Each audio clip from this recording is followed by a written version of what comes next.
प्रिय बच्चों, मैं मोतीलाल अहरवाल, सह शिक्षक नेहरू इंटर कॉलेज पनवाड़ी, आप लोगों के बीच उपस्थित हूँ। सबसे पहले मैं आप लोगों को निर्देश दे दूं कि आप कोरोना 19 से बचत रखें, क्योंकि ये बहुत ही भयंकर महामारी है।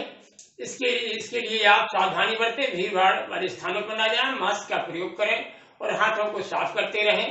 यदि आप सुरक्षित हैं तो आपका परिवार सुरक्षित है, परिवार सुरक्षित है तो गांव सुरक्षित है, और गांव सुरक्षित है तो राष्ट्र सुरक्षित है। तो मेरा सभी बच्चों से नमस्कार।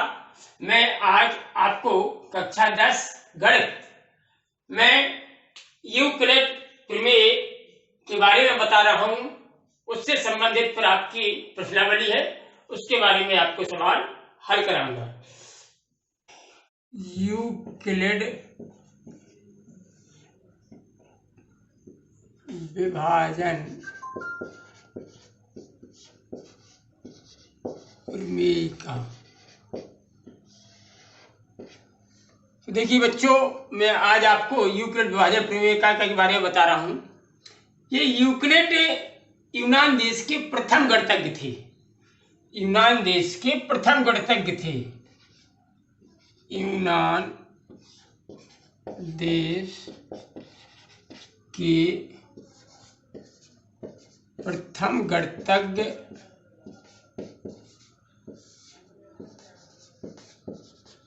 यूक्लिड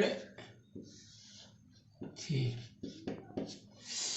इन्होंने समतल ज्यामिति से संबंधित एक प्रमेय की विचारधारा व्यक्त की, जिसे हम यूक्लिड विभाजन प्रमेय के नाम से जानते हैं। इन्होंने समतल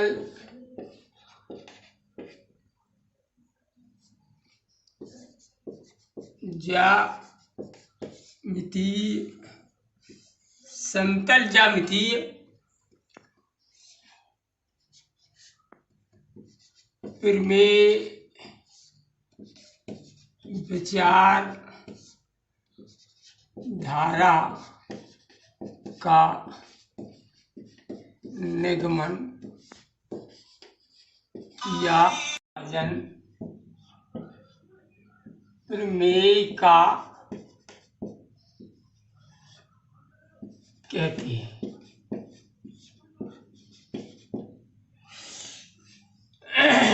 यूक्लिड विभाजन प्रमेय का कहते हैं। और इन्होंने जो है एक धनात्मक पूर्णांक, इनके अनुसार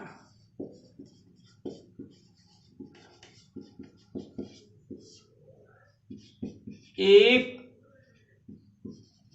धनात्मक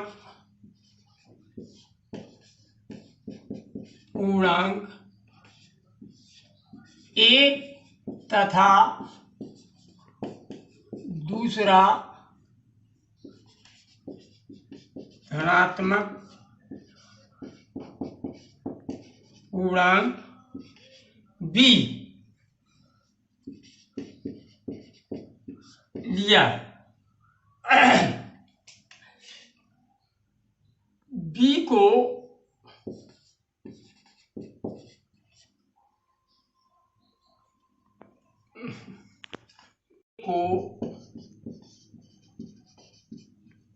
विभाजित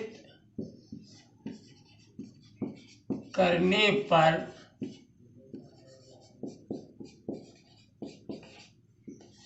भागफल ए से बी को ए से विभाजित करने पर भागफल q तथा शेषफल r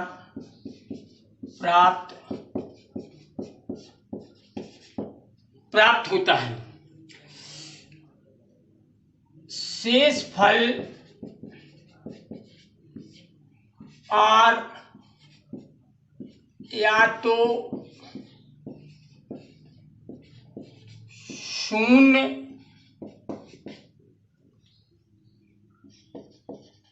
हो सकता है या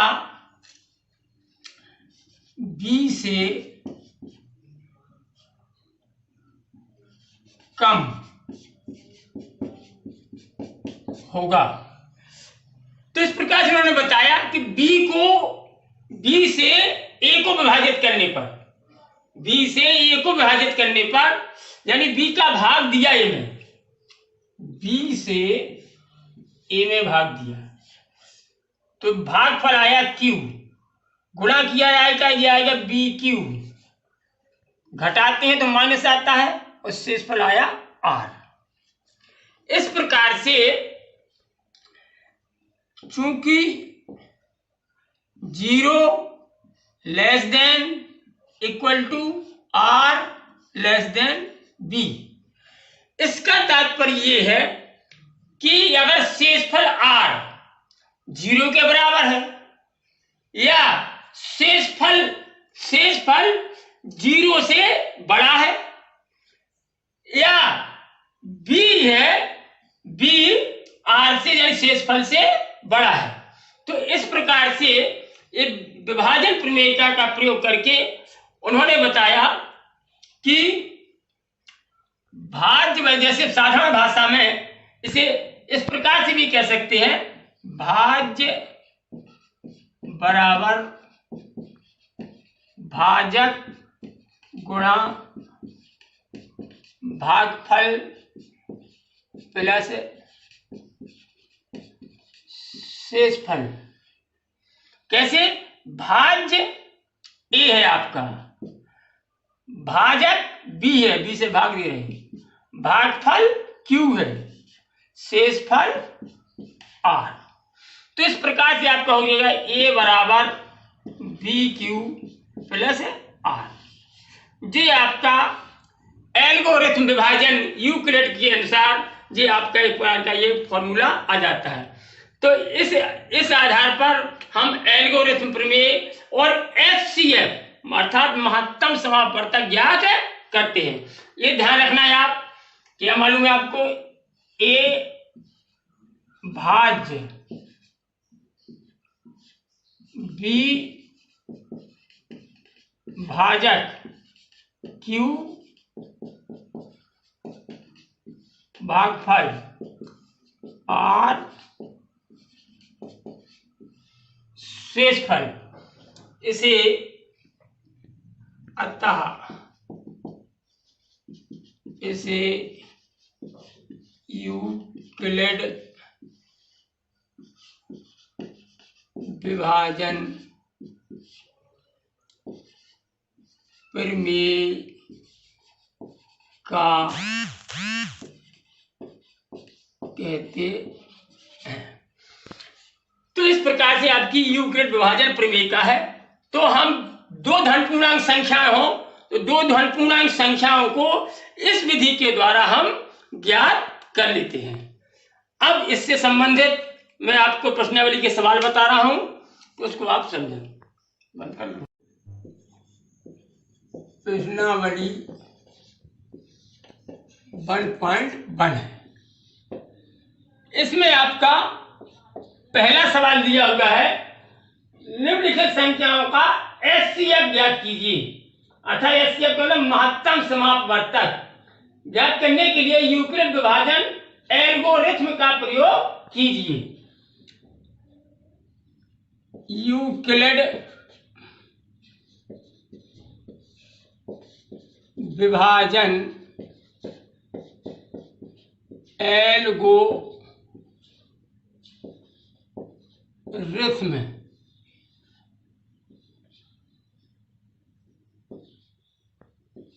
का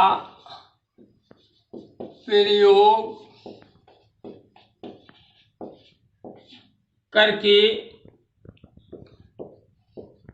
निम्न धन पूर्णांकों का महत्तम समापवर्तक, इंग्लिश में कहते थे HCF, HCF ज्ञात करो। तो इसके लिए हम संख्या दी है 225 और 135, 225 और 135। तो इसको यूक्लिड विभाजन एल्गोरिथम प्रमेयिका का प्रयोग करके इसको हल करना है। इसके लिए मैंने बता दिया उसमें कि आपका शेषफल शून्य आना चाहिए। जब शेषफल शून्य आया और जो भाजक हो वही उसका एचसीएफ कहलाएगा। और इसके जहां तक ये पहला चरण, दूसरा, तीसरा, जहां तक शेषफल शून्य ना आ जाए वहां तक हमको हल करते जाना है, यूक्लिड विभाजन प्रमेयिका का प्रयोग करते जाना है। तो देखिए कैसे करते हैं। इसमें देख रहे हैं आप 225 और 135।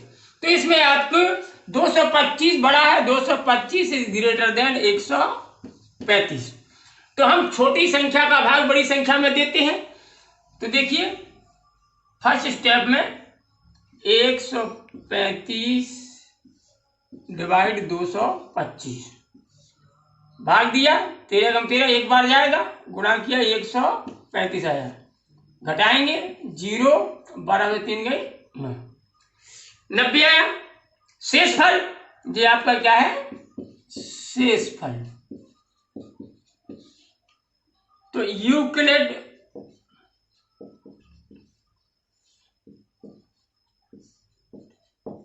प्रमेयिका से विभाजन, देखिए भाज जो ही सूत्र था, भाज 225 है, भाजक 135 है, भागफल 1 है, शेषफल 90 है। वही सूत्र है आपका जो बताया था आपका भाज्य, यानी आपका सूत्र वही A बराबर BQ प्लस R। इसके हिसाब से आपका जे हो गया। अब शेषफल 90 आया, तो अभी जब तक शेषफल हमारा शून्य आया तो ये प्रथम चरण हो गया था। अब सेकंड चरण में देखिए, सेकंड चरण में आ गया आपका जो शेषफल 90 और ये आपका 135 आपका भाजक था। तो अब हम इसमें 135 और 90 में ले, 90 का भाग दिया 135 में, 90 का 90, 5 3 हो गई 4, शेषफल 45 है। तो यही प्रमेय यूक्लिड प्रमेय का, यूक्लिड के अनुसार हो जाएगा आपका 135 भाजक 90, भागफल 1, शेषफल 45। तो अभी देखिए शेषफल हमारा 45 आया। तो मैंने बताया आपको जब तक शेषफल शून्य ना आया तब तक यही प्रक्रिया आपको करते जाना है आगे तक। इसका थर्ड स्टेप देखिए तीसरे चरण में। अब हम लेंगे 90 और 45 के बीच, 90 तथा 45 में यही प्रमेय का, यूक्लिड प्रमेय का प्रयोग करेंगे। तो 45 डिवाइड कीजिए, 45 दूनी 90, शेषफल बचा आपका 0। शेषफल कितना आ गया इसमें 0, शेषफल बराबर 0 आ गया। अब आपका एचसीएफ निकल आएगा। देखिए इसके बीच में हमने निकाला था, तो 90 बराबर 45 गुणा भागफल आया था 2 प्लस शेषफल 0। तो ये किससे डिवाइड हो गया, पूरा पूरा विभाजित 45 से। अतः यूक्लिड प्रमेय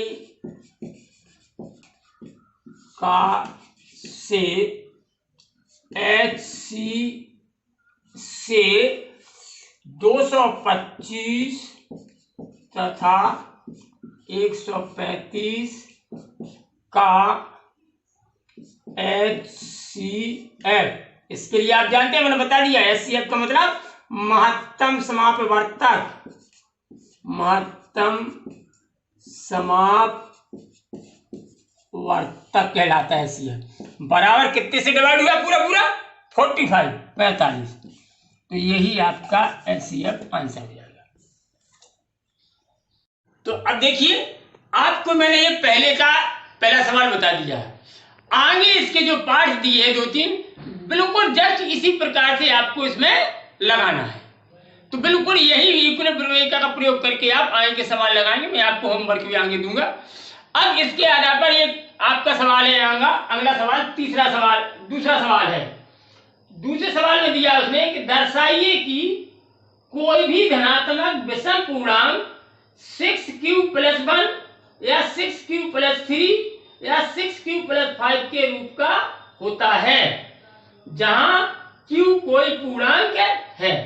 दर्शाइए मतलब सिद्ध कीजिए। दर्शाइए कि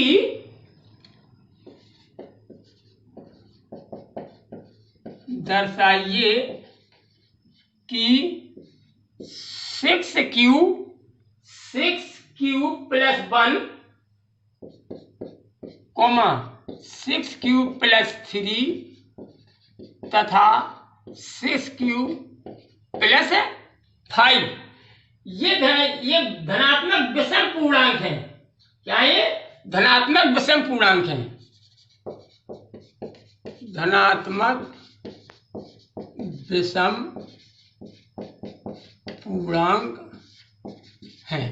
इसे आपको सिद्ध करना है कि ये धनात्मक विषम पूर्णांक कैसे है। तो इसके लिए देखिए कैसे हम हल करते हैं। हम मान लेंगे विषम पूर्णांक पता नहीं है, तो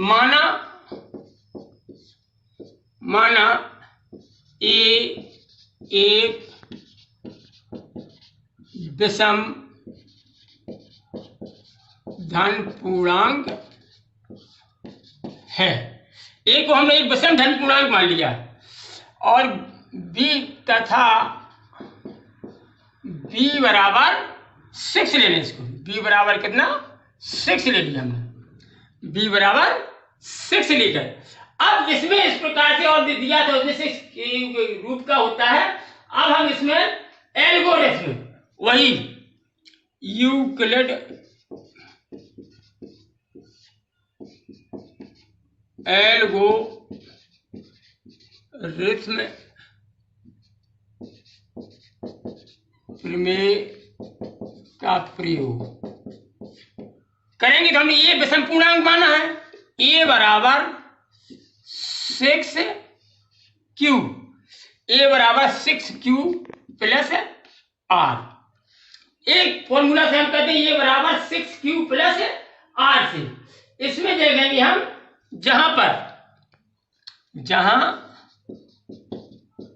0 less than equal to r less than 6। अब आप सोच रहे होंगे कि 6 क्यों लिया।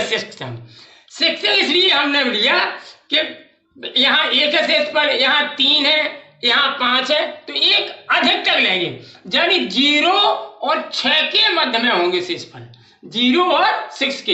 इसका मतलब आपको मैंने बता दिया कि इसका मतलब है ये लेस देन लग जाता है। लेस देन का मतलब 0 r से छोटा है, और इसका मतलब जो होता है कि 0 लेस देन r, मतलब r बड़ा है 0 छोटा है, तो 0 r से छोटा है। और इधर 0 इक्वल टू जिस बराबर का चलेगा 0 बराबर या r बराबर, यानी शेषफल आपका 0 हो सकता है या शेषफल आपका यानी r शेषफल 0 से बड़ा हो सकता है, इसलिए r शेषफल 0 से बड़ा हो सकता है। तो इस प्रकार से जो करते हैं हम, तो देखिए आपको मैंने ये समझाया।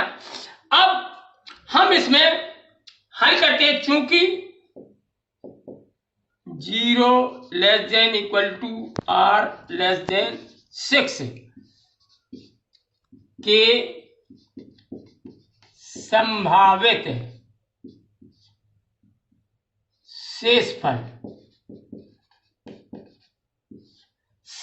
शेषफल, संभावना व्यक्त करते हैं। कितना हो सकते हैं?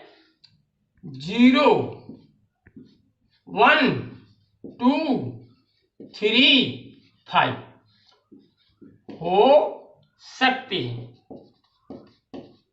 क्यों कि हमने 5 तक है तो हमने 6 के अंदर तक लिए, तो 0 भी हो सकता है, 1 भी हो सकता है, 2 भी हो सकता है, 3 भी हो सकता है, 5 भी हो सकता है। अब हम इसमें वही यूक्लिड प्रमेयिका का प्रयोग करके करते हैं। a बराबर 6q प्लस r था, तो a बराबर 6q प्लस कितना है 0, शेषफल पहले 0 हो गया, या a बराबर 6q प्लस दूसरा शेषफल कितना 1 हो सकता है। a बराबर 6q प्लस दूसरा कितना, तीसरा कितना 2, या a बराबर 6q प्लस 3, 6q प्लस 3, एक और था इसमें, सॉरी 4 और 5, ये थी यहाँ, चौथा छूट गया था। अब होगा a बराबर 6q प्लस 3 के बाद 4, या a बराबर 6q प्लस 5। ये आपके इस प्रकार से ये आपकी एक सीरीज यानी इस प्रकार की जो बन गई। तो ये हम इसमें देखते हैं आपके जिसमें बता दिया है, दर्शाइए, सिद्ध करना है, दर्शाइए कि धनात्मक विषम पूर्णांक, इसको सिद्ध करना है। तो यानी ये अब इस रूप के हो सकते हैं, जी इस रूप के हो सकते हैं, संभावना है इस रूप के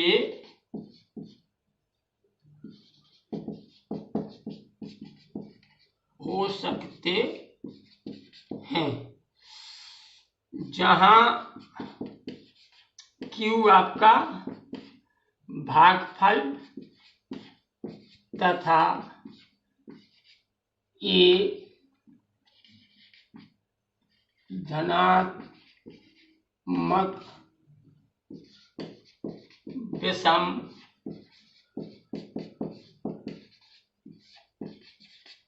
ये क्या है आपका धनात्मक विषम पूर्णांक है। तो इस प्रकार से हम इसमें आप देखेंगे कि आप देख रहे होंगे कि 0, 2, 4 ये आपकी कैसी लग रही है, समलग्नी संख्या, ये विषम तो है नहीं है। तो इसमें देखेंगे हम a बराबर यानी 6q प्लस 0, 6q प्लस 2 और 6q प्लस 4, ये आपके कैसे है, ये आपके धनात्मक पूर्णांक, धनात्मक विषम पूर्णांक नहीं हो सकते थे, यानी विषम पूर्णांक नहीं हो सकते, ये इसके रूप के नहीं हो सकते हैं, क्योंकि ये सम है, के रूप के नहीं हो सकते हैं। क्यों नहीं हो सकते? क्योंकि 2 से सभी विभाजित हैं, क्योंकि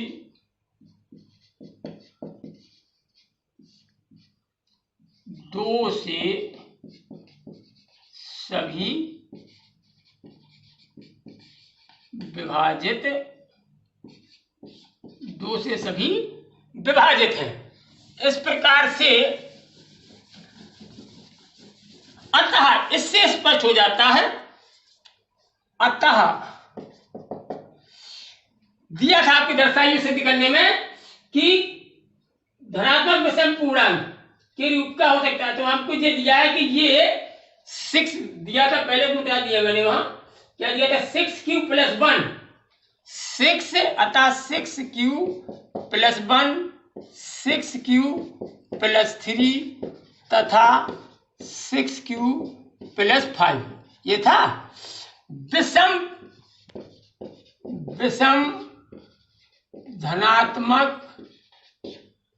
पूर्णांक।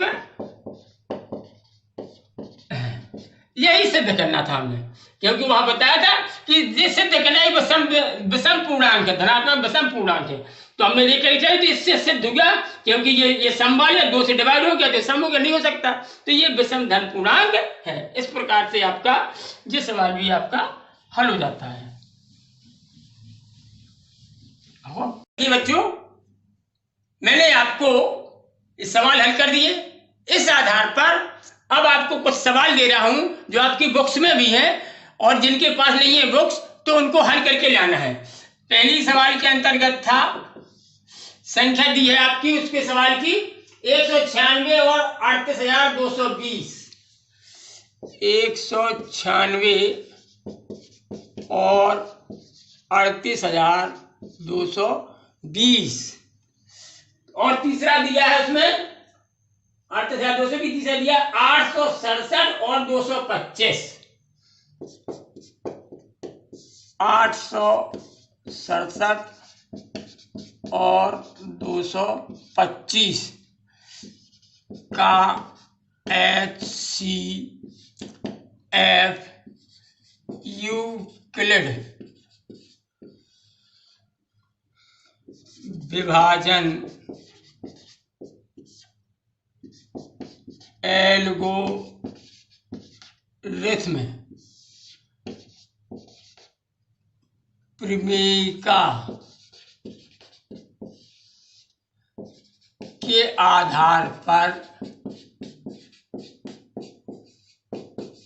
ज्ञात करो, ये दिया है। इसी प्रकार से आपका तीसरा सवाल दिया है, यही नियम से लगा करके आप बुक्स में देख लेना, 2 संख्या दी, इसी प्रकार से आपका तीसरा सवाल भी हल करना है। थैंक यू, बहुत बहुत धन्यवाद। और कोरोना के बारे में आप लोगों को सचेत रहना है, अपने परिवार को सुरक्षित रखना है, अपने नियमों का पालन करना है, लॉकडाउन का पालन करना है, शासन के आदेश हैं, हमें सभी के आदेशों का, शासन के आदेशों का पालन करना है, भीड़ में नहीं जाना है। सब्जी अगर लाएं आप तो उसको गर्म पानी से धोकर ही प्रयोग करें। आप सुरक्षित हैं तो आपका परिवार सुरक्षित है, परिवार सुरक्षित है, गांव सुरक्षित है, गांव सुरक्षित है तो हमारा राष्ट्र सुरक्षित है। हम आप ही ऊपर निर्भर हैं, इसलिए लॉकडाउन के शासन के आदेशों का आप पालन करें। थैंक यू, धन्यवाद।